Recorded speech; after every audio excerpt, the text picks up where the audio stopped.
Beginning of this particular condition? The cervical cancer has a very long latent phase. By latent phase is that, there is a period which we call pre-malignant, before the cancer develops. It has can be up to 10 years. Very long pre-malignant phase, because it develops from one phase to another when it's still localized to the cervix, but you don't see the condition. But once you start seeing symptoms, reporting symptoms, then you know that the disease has kind of spread to some extent, and the symptoms are there.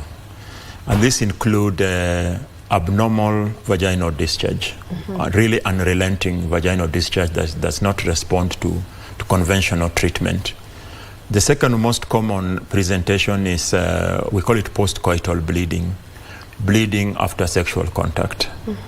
Then also you can have what we call intermenstrual bleeding, bleeding in between periods, such that you can't tell the cycles.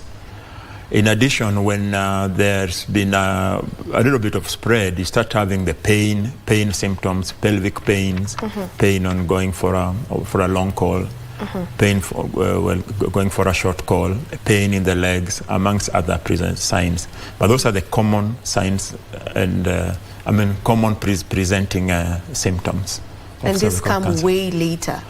Yeah, I said by the time you are having those symptoms, there is almost always a lesion on the cervix when you start having abnormal, the symptom that I've just described. And what are the causes of cervical cancer? Yes, we now know that the over 90% of cervical cancer is caused by exposure to a virus. And the virus is what we call the human papilloma virus, abbreviated as HPV. It is a sexually transmitted condition in that even one single sexual exposure can lead to infection with HPV. What we must understand is that there are very many variants of HPV, but there are those ones that have been described as high-risk types.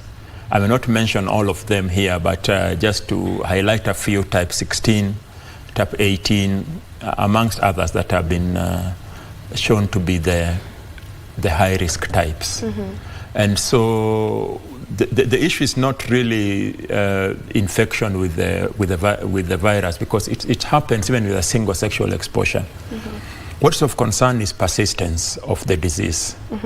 We know that most women clear the human papilloma virus within 1 year.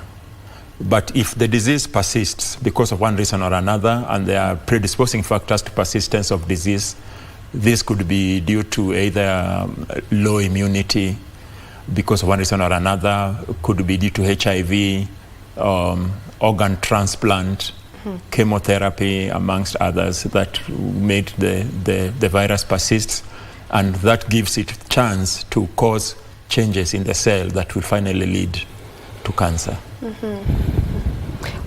When should one exactly go for screening? Because